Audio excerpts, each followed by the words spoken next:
Ta klawiatura jest najnowszą propozycją od Cruxa, jeżeli chodzi o klawiatury 60% do około 300 zł. No i dzisiaj zobaczymy, czy jest warta zakupu. Zapraszam!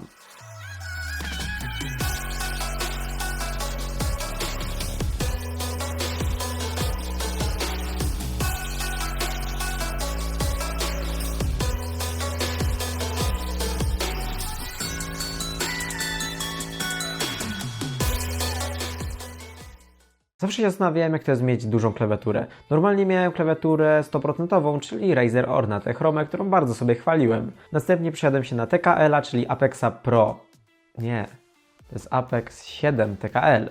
No i skończyło się na 60% Cruxie Neo RGB Wireless w wersji Gateron Brown. Klawiatura przychodzi do nas w standardowym, jak na Cruxa, pomarańczowo-czarnym opakowaniu. W środku znajdziemy klawiaturę Crux Neo, instrukcję obsługi, która bardzo nam się przyda, ponieważ klawiatury 60% mają bardzo dużo skrótów, które warto znać. Przewód zakończony wtykiem USB-C, ponieważ tak klawiatura jest bezprzewodowa, oraz keycap puller. Klawiatura jest w rozmiarze 60%, więc nie dość, że nie mamy bloku numerycznego, to na dodatek ktoś, tworząc ten typ klawiatury, postanowił połączyć strzałki z przyciskami typu Alt, Ctrl czy znaki zapytania. To maleństwo ma 291 mm szerokości, 101 mm długości oraz 39,5 mm wysokości w najwyższym punkcie, natomiast sama waga wynosi około 580 gram. Teraz zauważyłem, że przeciąłem sobie palce. I teraz nie wiem nawet kiedy. A, właśnie, film. No to wracając do tematu. Jak spojrzymy na naszą klawiaturę, to w całości wykonana jest z plastiku. Boki, tył czy front, no bo wiadomo, z przodu mamy keycapy ABS-owe, ale to później. Akurat mam tu klawiaturę, to mogę Wam pokazać. Całe tutaj ranty dookoła są z błyszczącego plastiku, natomiast spód jest z bardziej chropowatego i bardziej matowego plastiku. Całość sprawia wrażenie naprawdę solidnej, no bo nawet spróbujmy ją wygiąć. Dobra, jest ok, jak widzicie nic się nie ugina, więc solidność na bardzo wysokim poziomie. Ale żeby nie było, że błyszczący plastik to same plusy, jest też jeden malutki problem, mianowicie ten błyszczący plastik strasznie zbiera odciski palców, więc jeżeli chcecie mieć klawiaturę w naprawdę idealnym stanie, no to czasem szmatką przydałoby się ją przetrzeć. No ale jak już byliśmy na spodzie klawiatury, to na chwilkę tam wróćmy. Możemy dostrzec na 4 rantach 4 gumki antypoślizgowe, które naprawdę są sporej wielkości. Oraz sam przełącznik, dzięki któremu włączymy i wyłączymy klawiaturę. Z dodatków na samym przodzie klawiatury możemy dostrzec logo Cruxa, a z tyłu znajdziemy złącze USB-C, zarówno do ładowania klawiatury, jak i samego jej podłączenia pod komputer. Crux Neo RGB Wireless występuje w 3 wersjach, a te 3 wersje różnią się jak zawsze przełącznikami. Mamy przełączniki Gateron Blue, Gateron Brown oraz Gateron Red. Z racji tego, że ja jestem wielkim fanem wszystkich przełączników typu Brown, czyli miałem Apexa Brown, miałem Ataxa Brown, miałem Genesisa Tola 401 też w wersji Brown, ale nie zmienia to faktu, że za każdym razem brałem Browny. Więc w tym przypadku jakby inaczej. Wziąłem wersję Brown.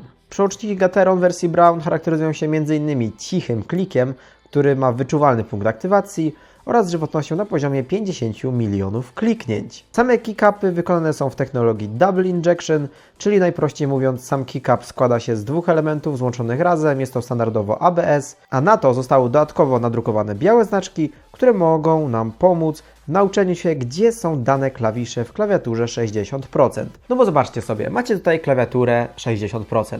No i powiedzcie mi, widzielibyście, gdzie na przykład jest Insert, albo Home, albo Page Up, gdyby nie było tego tutaj napisane na biało? Dla osób, które miały już kontakt z klawiaturami 60%, myślę, że to żaden problem, znają skróty na pamięć.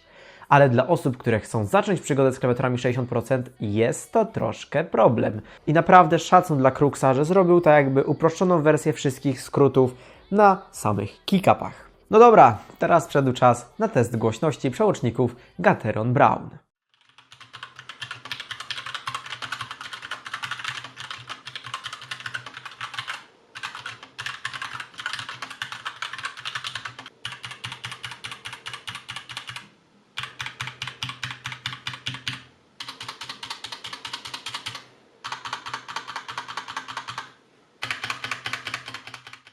Teraz przyszedł czas na kabelek USB-C. Ten kabelek posiada pososany wtyk USB-C, co daje plus 10 do lansu i do skilla w CSGO.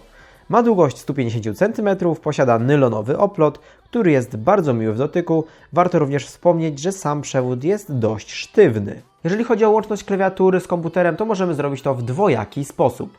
Pierwszy sposób to oczywiście podłączenie naszej klawiatury, ponieważ jest bezprzewodowa, poprzez Bluetooth do naszego komputera, czy tam telefonu, czy laptopa, do czegokolwiek chcemy, co tylko posiada łączność Bluetooth. Drugi sposób natomiast to podłączenie samej klawiatury poprzez ten przewód pod złącze USB. No i tak, możemy podłączyć klawiaturę poprzez USB i będzie ona działać. Co najważniejsze, jeżeli korzystamy z funkcji Bluetooth, to możemy sparować maksymalnie 3 urządzenia, na przykład, nie wiem, komputer, laptop, no i na przykład telefon. Sama bateria naszej klawiatury ma pojemność 1450 mAh, co według producenta powinno starczyć na 10 godzin pracy. Natomiast ładowanie klawiatury od 0 do 100% zajmuje około 3 godziny. Ja tę klawiaturę mam dopiero kilka dni, więc jak jest w praktyce z tą baterią, powiem Wam za niedługo. No ale jeżeli chcielibyście coś dopytać na temat Kruxa Neo, to macie link w opisie do Discorda, gdzie możecie zadawać pytania na jej temat, a ja bardzo chętnie Wam na nie odpowiem.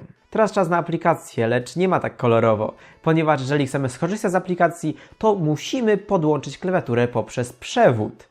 No i jeżeli mamy podpiętą klawiaturę poprzez Bluetooth, to niestety z aplikacji skorzystać nie możemy. Sama aplikacja jest do bólu minimalistyczna. Znajdziemy w niej 4 zakładki, takie jak Customize, w której możemy ustawić dowolną funkcję dla poszczególnego klawisza, Lightning, czyli zakładka odpowiedzialna za sterowanie naszym podświetleniem RGB, Gaming Mode, czyli miejsce, w którym możemy wyłączać opisane skróty klawiszowe, oraz Macro, czyli miejsce, gdzie możemy tworzyć własne makra. Po lewej stronie widzimy również napis Profile. Po kliknięciu w niego możemy tworzyć kolejne profile klawiatury. No dobra, ale wiecie co oglądacie? Oglądacie kanał Pathena, Ledownika, ambasadora loży ledowców i tym podobne rzeczy. Więc teraz przyszedł czas na podświetlenie. Producent przygotował dla nas 19 gotowych trybów świecenia. Mamy możliwość ustawienia kolorów stałych, zmiany jasności czy prędkości trybów. W niektórych trybach możemy również ustalić, w którym kierunek ma ten tryb lecieć. Co ważne, nie musimy wchodzić do aplikacji, by zmieniać tryby świecenia. Możemy to zrobić skrótami klawiszowymi. Na przykład ściemnianie podświetlenia to Fn plus nawias kwadratowy, a zmiana trybu to Fn plus ukośna kreska. Dla osób, które nie są zainteresowane trybami świecenia, to błagam, nie spamcie mi znowu w komentarzach, że pół filmu to są tryby świecenia. No chcę je Wam pokazać, żebyście wiedzieli, jak kupujecie klawiaturę, jakie ona ma, ponieważ wiem, że często potem pytacie mnie w komentarzach: ej Pathen, czy ta klawiatura, czy ten przedmiot, czy cokolwiek ma taki, a taki tryb?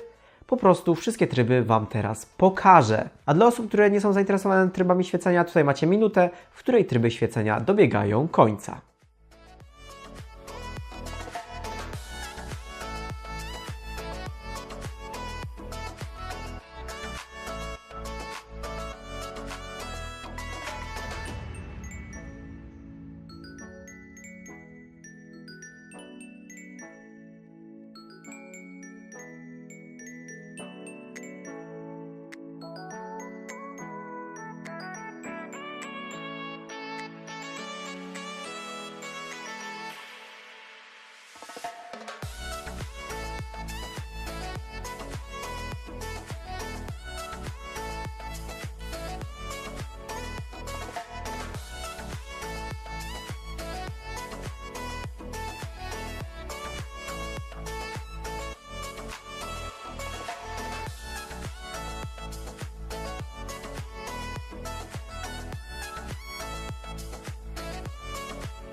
No to teraz przyszedł czas na podsumowanie, bo jednak jakoś to podsumowanie trzeba będzie zrobić.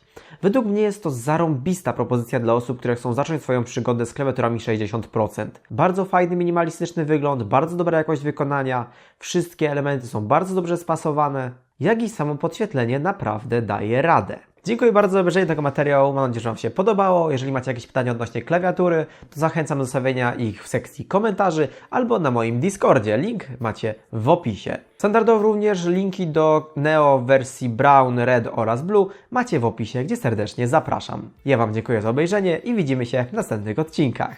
Cześć!